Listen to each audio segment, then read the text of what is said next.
자, 앞을 보시고 우리 말씀의 제목을 우리 큰 소리로 한번 읽습니다. 시작. 청년아, 너의 창조주를 기억하라. 아멘. 청년아, 너의 창조주를 기억하라 라는 제목으로 말씀을 증거하겠습니다. 오늘은 특별히 우리가 중고청 여름 수련회로 모였습니다. 우리가 원래 코로나 이전에는 우리 중고등부들, 청년들 같이 여름과 겨울에 수련회 있었죠. 여름에는 2박 3일 동안 캠프를 가거나 아니면 우리 따로 우리 펜션을 잡아서 같이 뜨겁게 예배하고 또 기도하고 또 같이 밥 먹고 또 자고 그러면서 은혜를 체험하고 또 서로 하나 되는 시간을 가졌었어요. 그런데 코로나가 탁 터지니까 그렇게 하고 싶어도 못했어. 작년 여름 또 올 겨울은 수련회를 아예 못했습니다. 그렇죠? 지금 올해 여름도 상황은 마찬가지예요. 지금 4단계이기 때문에 따로 모여서 예배할 수 없어서 올해도 그냥 넘어가야 되나? 이렇게 고민하는 중에 하나님이 지혜를 주셨어요. 야, 조 목사야, 모일 수 있을 때 해. 주일 예배를 수련회로 해라. 그래서 같이 우리 중고총회에게 말씀을 전하고 우리 모든 성도님들이 같이 기도해주고 중보하는 시간을 갖는다면 그것도 의미 있는 수련회 아니냐. 마음을 주셔서 오늘 우리가 이렇게 같이 모여서 중고청 수련회를 하는 겁니다. 또 우리 성도님들은 연령대가 상당히 낮아요. 다른 교회에 비해서. 그래서 언뜻 보면 다 청년 같아요. 여기도 청년이 있고 여기 청년이 계시네요.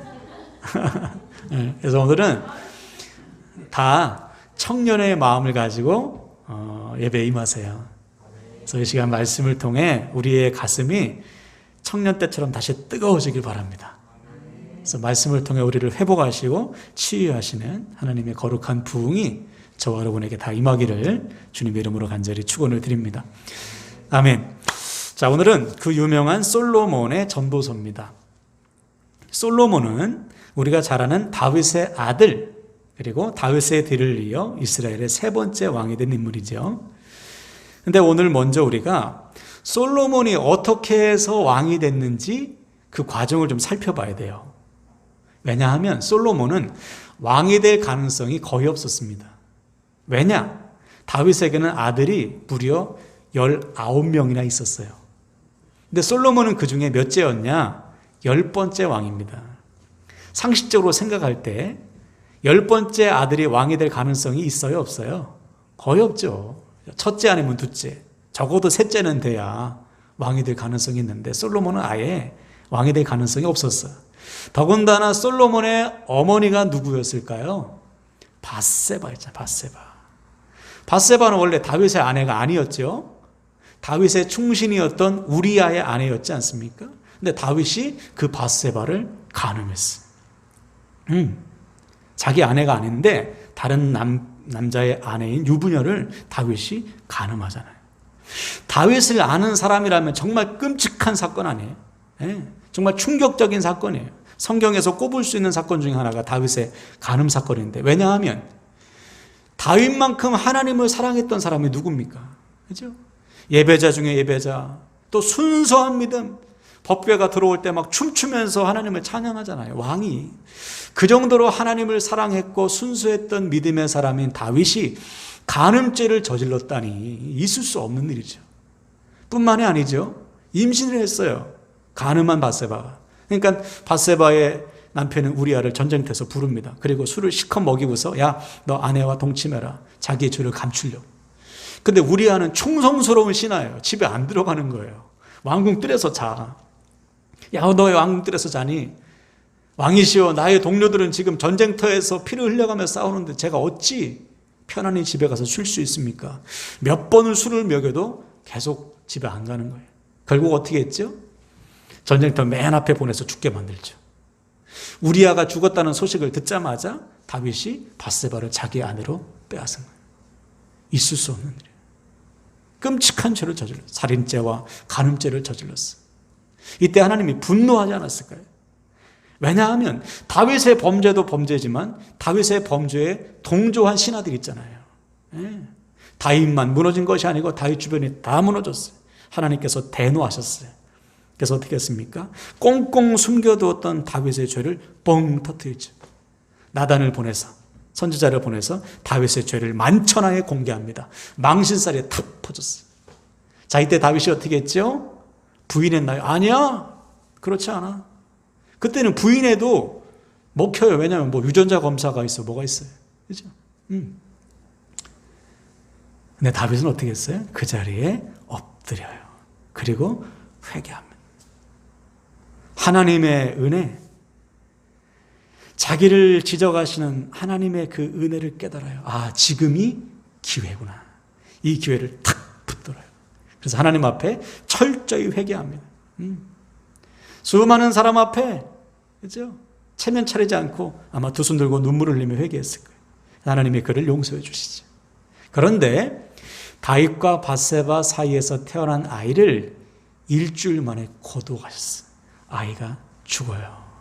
이 사건을 통해 다윗이 철저히 깨어집니다. 아, 하나님은 나를 사랑하시지만 내 안에 있는 죄는 용납하시지 않는구나. 사랑의 하나님, 공의의 하나님을 만난 거예요. 또 자기의 아들을 데려가시는 하나님을 보고 하나님의 주권에 다시 한번 경외감을 갖는 것이죠. 그래서 아, 내 모든 삶은 하나님의 주권 아래 있구나. 철저히 하나님 앞에 복종하는 삶을 새롭게 시작하는 거예요. 그래서 하나님이 다윗과 밧세바를 다시 회복해 주셨어요. 그와 밧세바 사이에 다시 자녀를 주셨는데 그 자녀가 누구라고요? 솔로몬인 것이죠. 그래서 솔로몬은 다른 형제들과 비교해서 출생이 조금 흠이 있는 거예요. 왜냐하면 다른 유부녀의 아들이었으니까. 그래서 형제들이 솔로몬을 향해서 조롱하지 않았겠어? 야, 쟤는 제 엄마는 밧세바래. 야, 쟤는 우리와 출신의 성분이 달라. 우리는 적통이지만 쟤는 별 볼 일 없어. 솔로몬 자신도 자기가 왕이 될 가능성이 없음을 알았기 때문에 뭐 기대도 안 했을 거예요.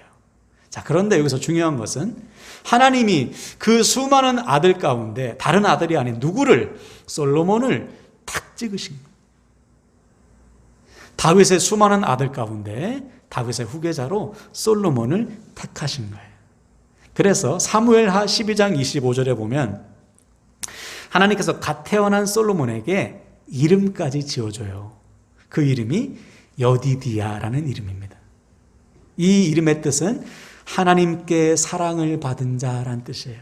하나님이 솔로몬을 태어나자마자, 태어나기도 전에 너무 사랑하셨어요. 그래서 그에게 이름까지 지어준 거예요. 그리고 재밌는 사실은 솔로몬이요, 다윗과 밧세바 사이에서 태어난 첫째 아들도 아니에요. 네 번째 아들이에요. 역대하 3장 5절에 보면 다윗과 밧세바 사이에 아들이 4명 있는데 솔로몬은 막내예요. 그런데도 성경은 이 첫째, 둘째, 셋째는 제쳐두고 솔로몬의 탄생만 지금 기록하고 있는 거예요. 그 정도로 하나님께서 솔로몬을 선택하셨음을 보여주는 것이죠. 이 중요한 거예요. 다른 모든 사람 가운데 하나님이 누구를, 솔로몬을 탁 택하셨다. 그 후로도 마찬가지예요. 이 다음에 솔로몬이 왕이 되는 과정도 참 파란만장합니다. 다윗이 나이 들고 힘이 약해지자 다윗의 아들들이 반역을 일으켜요. 첫 번째 반역은 셋째 아들 압살롬. 압살롬이 반기를 들어요. 힘이 세졌어요, 갑자기. 사람들이 압살롬을 좋아해. 또 인물도 좋아요. 언변도 좋고. 하루아침에 전세가 역전돼서 다윗이 도망가요. 후궁 10명만 남겨놓고 다윗과 왕자들이 다 도망자의 신세가 돼. 그러다가 압살롬이 죽음으로 1차 반란이 끝납니다. 자, 그런데 또 그 다음에 넷째 아들 아도니아가 또 반란을 일으켜요. 이때는 솔로몬 빼고 왕자들이 다 아도니아 편에 섭니다. 아도니아와 나머지 18명의 왕자와 솔로몬과 다윗만 남은 거예요. 힘이 상대가 안 되죠. 이대로 가다가는 아도니아가 왕 되는 게 기정사실이에요. 자, 이때 하나님께서 급히 나단을 보내서 다시 다윗에게 명령하는 것이, 야, 지금 당장 솔로몬을 너의 후계자로 선포해라. 백성들에게 나팔을 꽉 불어라. 그래서 급히 나팔을 팍 불었더니 아도니아가 그 소리를 듣고 도망갑니다. 그렇게 해서 솔로몬이 왕이 된 거예요. 한마디로 말해서 솔로몬이 왕 된 것은 하나님의 주권이었어요. 하나님의 탁 집어가지고 솔로몬을 태어날 때부터 왕으로 점찍어 두신 거예요. 자, 그럼 이때 솔로몬이 왕이 되었을 때 어땠을까요? 나는 어려서부터 태어나자마자 하나님이 찍었어. 나는 왕이 될 사람이야. 마음이 우쭐해서 교만했을까요? 아니에요. 이때 솔로몬의 나이가 대략 20세 정도입니다. 20세 전후예요. 우리 중고청 청년과 아주 비슷한 나이. 이 젊은 솔로몬이 왕이 되었을 때 그 모습은 그 이름처럼 하나님께서 보시기에 사랑하지 않을 수 없는 모습이었어요. 사랑할 수밖에 없는 모습이었어요. 하나님을 얼마나 사랑하는지 아버지 다윗의 본을 따라서 어려서부터 본 거 아니에요, 아버지를? 다윗처럼 하나님을 예배하고 다윗처럼 하나님을 사랑했어요. 그래서 왕이 딱 되자마자 솔로몬이 무슨 예배 드렸습니까? 1000번째. 소 1000마리를 딱 잡아가지고 하나님 앞에 드리는 거예요. 남다른 사랑을 하나님 앞에 드린 겁니다. 그 마음의 중심을 하나님이 보시고 너무 기뻐하신 것이죠. 그래서 솔로몬의 꿈에 딱 나타나시잖아요. 그리고 그가 원하는 게 뭔지 물어봐요. 이때 솔로몬이 무엇을 구했습니까? 세상의 부귀와 인기와 명예를 구하지 않고 하나님의 말씀을 듣는 마음과 선악을 분별할 지혜를 구합니다. 이렇게 기도했어요. 우리 솔로몬의 마음을 품고 한번 기도해 볼까요? 앞을 보시겠습니다. 시작. 나의 하나님 여호와여, 주께서 종으로 종의 아버지 다윗을 대신하여 왕이 되게 하셨사오나 종은 작은 아이라 출입할 줄을 알지 못하고 주께서 택하신 백성 가운데 있나이다. 그들은 큰 백성이라 수요가 많아서 셀 수도 없고 기록할 수도 없사오니 누가 주의 이 많은 백성을 재판할 수 있사오리이까? 듣는 마음을 종에게 주사 주의 백성을 재판하여 선악을 분별하게 하옵소서. 아멘. 그렇죠? 솔로몬은 자신을 가리켜 작은 아이라 고백해요. 그 정도로 지금 솔로몬은 하나님 앞에서 겸손한 것이죠. 그리고 그가 구한 것은 돈이나 명예나 인기나 권력이 아니라 하나님의 말씀을 들을 수 있는 마음, 그리고 선악을 분별할 수 있는 지혜를 구했어요. 이 기도가 하나님의 마음에 탁 합한 거예요. 그래서 하나님이 이 기도를 딱 들으시고 어떻게 했어요? 그가 구한 지혜뿐만 아니라 그가 구하지 않은 부귀와 영광도 다 주셨습니다. 자, 그리고는 그에게 다윗과 했던 약속을 확인시켜 줬어요. 이런 약속입니다. 네가 네 아버지 다윗처럼 내 길로 행하며 내 법도와 명령을 지키면 내가 또 내 날을 길게 하리라. 다윗이 하나님께로 받은 약속이에요. 그래서 다윗이 솔로몬이 죽기 전에 불렀어요. 아니, 다윗이 죽기 전에 솔로몬을 불렀어요. 그리고서 하나님께서 자기에게 주신 약속을 선포했습니다. 야, 하나님께서 네가 또 네 후손들이 하나님 앞에서 살고 하나님의 말씀을 생명처럼 지키면 네 자손 대대로 왕이 되게 하신다고 했어. 그러니 너 이 말씀 생명처럼 붙들어라. 이것을 지금 하나님께서 다시 솔로몬에게 말씀해 주시는 거예요. 이 어린 20살의 솔로몬이 이 말씀을 딱 붙들었습니다. 그래서 그때부터 다윗처럼 하나님 앞에서 살았고 하나님의 말씀을 생명처럼 지키며 살았어요. 그 결과 솔로몬은 아버지 다윗보다 더 큰 힘과 영광을 누리게 되었습니다. 솔로몬이 왕이 있을 때 감히 주변 나라가 쳐들어오지도 못했어요. 영토는 점점점 넓어져서 가장 큰 영토, 이스라엘 시대 지금까지 포함해서 가장 큰 영토를 솔로몬 시대에 지금 가졌어요. 그리고 가장 중요한 것, 다윗이 그토록 원했던 하나님의 성전을 누가? 솔로몬이 건축한 거예요. 다윗이 모든 것 준비했지만 거기에 더해서 7년에 걸쳐서 황금 성전을 지어서 하나님 앞에 드렸어요. 그때도 하나님이 너무 기뻐서 다시 솔로몬의 꿈에 나타나셔가지고 다윗과 했던 약속을 재확인시켜 주셨습니다. 그 정도로 솔로몬은 하나님의 기쁨이었어요. 모든 사람이 솔로몬과 함께 하시는 하나님을 보고 영광을 돌렸어요. 그러니까 솔로몬이 가는 곳마다 하나님의 영광이 나타났단 말이에요. 저와 여러분의 삶이 이래야 되지 않습니까? 할렐루야. 나를 통해 역사하시는 하나님을 나도 보고 내 주변의 사람도 봐야죠. 이것이 우리를 택하여 부르신 목적이에요. 자, 그런데 이런 솔로몬이 변해요. 변질이 됩니다. 나이가 점점 들고 힘이 점점 세지자 솔로몬이 어떤 짓을 했느냐. 주변 나라의 사람들과 족속과 나라들과 혼인 동맹을 맺은 거예요. 그런데 그 아내들이 그냥 오는 것이 아니고 무엇을 가지고 와요? 자기들이 섬기던 우상을 가지고 오는 거예요. 그래서 솔로몬을 사사삭 유혹해. 여보 자기 하면서 나 이것도 섬겨야 되는데 하면서 솔로몬이 그 말에 쏙 넘어가요. 그래서 곳곳마다 성전 주변에 그것도 우상 산당들을 만들어 놓는 거예요. 결국 하나님을 그토록 사랑했던 솔로몬이 우상 숭배자가 됩니다. 하나님의 마음이 얼마나 아프셨겠어요. 그래서 하나님이 직접 찾아가셔서 솔로몬에게 경고했어요. 야, 우상 숭배 멈춰. 나 외에 다른 신을 섬기지 마. 하나님께서 단호하게 경고하셨어요. 근데 이 말을 솔로몬이 듣지 않았어요.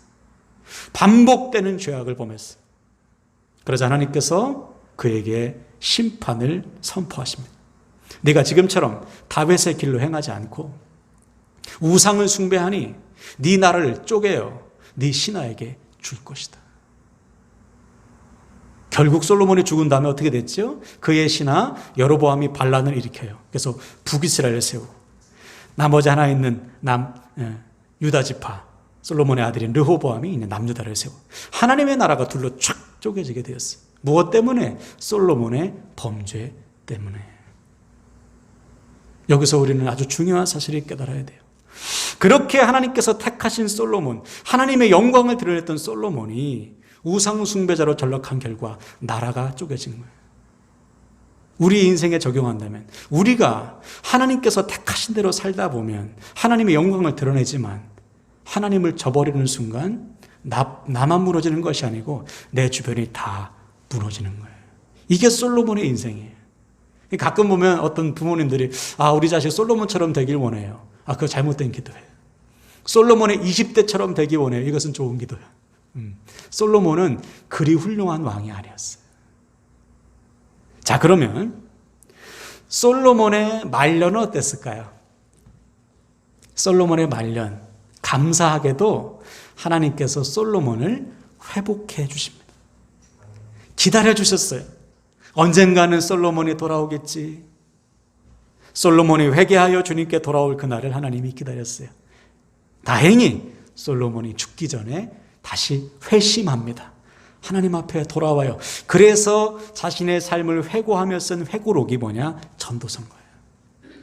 학자들에 의하면 그가 죽기 한 5년 전에 전도서를 썼을 것이라고 추정하고 있어요. 그래서 그가 전도서 첫 부분에 뭐라고 고백합니까? 우리 앞을 보고 한번 읽어볼까요? 잘 아시지만 전도서 1장 2절 3절 시작. 전도자가 이르되 헛되고 헛되며 헛되고 헛되니 모든 것이 헛되도다. 해 아래에서 수고하는 모든 수고가 사람에게 무엇이 유익한가. 그렇죠? 솔로몬은 자신의 삶을 가리켜 헛되다라고 표현했어요. 모든 게 헛되다. 이유가 무엇인가? 자신의 삶을 돌아보니까 해 아래에서 행한 거예요. 이것은 해와 단절된 인생, 즉 하나님과 단절된 인생이었다는 거예요. 즉 그가 아무리 열심히 일한들, 무엇을 한들 하나님과 단절된 인생은 다 그 자체로 헛되다. 이것이 오늘 우리가 첫 번째로 붙들어야 할 진리예요. 하나님을 떠난 인생, 하나님과 무관한 인생, 하나님과의 관계가 어긋난 인생은 그 순간부터 헛될 수밖에 없습니다. 그래서 우리 주변에 아무리 잘 나가도, 아무리 돈을 많이 벌고, 아무리 공부를 잘하고, 아무리 좋은 대학을 간 인생이 있을지라도 그가 지금 하나님과의 관계가 없다면 그것은 헛된 인생입니다. 이것을 우리가 깨달아야 되는 거예요. 그러므로 지금 우리 자신에게 질문하셔야 돼요. 나는 지금 하나님과 바른 관계 속에 살고 있나? 나는 지금 일을 하고, 나는 지금 공부를 하고, 나는 지금 돈을 벌고 있는데 무엇을 위해서, 무슨 목적을 위해서 내가 공부하고 일하고 돈을 벌고 있는가? 하나님을 위함인가? 나 자신을 위함인가? 하나님을 위한다면 20대의 솔로몬처럼 하나님의 영광이 드러날 것이고, 나를 위한다면 아무리 열심히 한들 그것은 다 헛된 것이다. 물론 세상적인 기준으로 볼 때 솔로몬의 인생은 모두가 선망하는 선망의 대상이죠. 그렇죠? 네. 그런 금수저, 다이아몬드 수저가 어디 있어요? 그처럼 성공적인 삶을 살았던 인생이 어디 있습니까? 세상적인 기준으로 볼 때. 근데 솔로몬이 자신의 인생을 딱 돌아보니까 다 헛된 거예요. 왜냐하면 그 모든 것들 중에 하나님 앞에 가서 자랑할 게 아무것도 없어요. 하나님 앞에 가서 우리가 무슨 학벌을 자랑하겠습니까? 돈을 자랑하겠습니까? 우리의 세상적인 지위를 자랑하겠어요? 자랑할 것이 아무것도 없는 거예요. 그래서 솔로몬이 오늘 우리에게 이렇게 웅변하고 있는 것이죠. 오늘 본문 1절과 2절을 보세요. 그는 이렇게 외칩니다. 너는 청년의 때에 너의 창조주를 기억해라. 곧 곤고한 날이 이르기 전에 나는 아무 낙이 없다고 할 해들이 가깝기 전에 해와 달과 빛과 별과 빛이 어둠을 어둡기 전에 비 뒤에 구름이 다시 일어나기 전에 그리하라. 아멘. 솔로몬은 자녀 세대 청년들에게 선포합니다. 청년들아, 창조주 하나님을 기억해라. 날이 어둡기 전에, 곤고한 날이 이르기 전에 그리하라. 여기서 곤고한 날, 날이 어두워지는 날은 노년을 말해요. 나처럼 늙어서 후회하지 말고 지금 기회 있을 때, 지금 건강했을 때, 지금 젊음이 있을 때, 힘이 있을 때 하나님을 위해서 살아라. 너를 창조하시고 너를 택하신 하나님의 뜻에 맞게 살아. 너의 이 젊을 때를 헛되이 보내지 말아라. 간절한 마음으로 우리에게 선포하는 거예요. 그러므로 여기서 우리는 두 번째 진리를 붙들어야 돼요. 왜 그토록 솔로몬이, 하나님께 쓰임받았던 솔로몬이 헛된 인생으로 추락했을까? 그는 자기를 창조하신 하나님의 뜻, 자기를 택하신 하나님의 뜻을 저버렸기 때문에. 그가 처음에 20살 때 왕이 되었을 때는 자기를 택하신 하나님의 뜻을 붙들었어요. 나같이 왕이 될 가능성이 전혀 없는, 이렇게 부족한, 자격 없는 나를 왕으로 세우시고 하나님의 뜻을 나에게 주셨다면 내가 이거 생명을 걸어야지. 늘 하나님 앞에서 살고 말씀을 생명처럼 지켰더니 하나님께서 그를 쓰셨는데요. 어느 순간 마음이 높아져서 나를 창조하시고 나를 택하신 하나님의 뜻을 저버린 순간 그는 헛된 삶, 하나님과 전혀 다른 삶을 살기 시작한 것이죠. 그러므로 오늘 우리는 두 번째로 우리에게 질문해야 돼요. 나는 나를 창조하시고 나를 선택하신 하나님의 뜻에 헌신된 삶을 살고 있는 거예요. 하나님께서는 저와 여러분을 택하셨습니다. 아멘이세요? 놀라운 은혜예요. 여러분이 오늘 오고 싶어서 온 게 아니에요. 하나님께서 오게 하신 거지. 여러분이 믿고 싶어서 믿은 게 아니고 하나님께서 믿게 하셨기 때문에 우리에게 믿음을 주신 거예요. 수많은 나라와 민족 가운데 핀셋으로 탁 꼽아가지고 하나님께서 주님의 몸된 교회로 세우셨어요. 함께 나누는 교회로 부르셔서 하나님의 영광의 도구로 우리를 세우셨습니다. 특별히 오늘 중고청 자녀들은 더 심해요. 왜냐? 오늘날 한국교회 중고청 자녀 세대의 복음화율이 3%입니다. 100명을 물어보면 예수 믿는다고 대답하는 애들이 3명밖에 안 된다는 거예요. 자, 그럼 그 3명 중에 예배를 드리는 사람은 몇 명이나 될까요? 저는 한 명이 채 되지 않는다고 생각해요. 네. 나 예수 믿어요 대답하는 거와 예배자는 다른 거예요. 오늘처럼 이렇게 주일날 예배하는 사람은 3명 중에 1명 될까 말까. 그래서 오늘 예배에 참여한 우리 함께 나누는 교회 중고청 자녀들은 거의 한 1% 아니면 0.1%에 속하는 사람들이 대단한 애들이에요. 그럼 우리가 하나님께서 딱 집은 우리들이 1%, 0.1%에 우리는 어떻게 살아가야 되는가? 창조주 하나님을 기억하며 살아야죠. 네. 나를 하나님이 특별히 구원하시고 택하셨다면 그 하나님께 내 삶을 드려야죠. 우리 주님께서 명령하듯이 먼저 그의 나라와 의를 구하고 먹든지 마시든지 바울의 고백처럼 무엇을 하든지 다 하나님의 영광을 위해 내 삶을 헌신하는 거예요. 그때 우리의 삶은 하나님의 영광이 됩니다.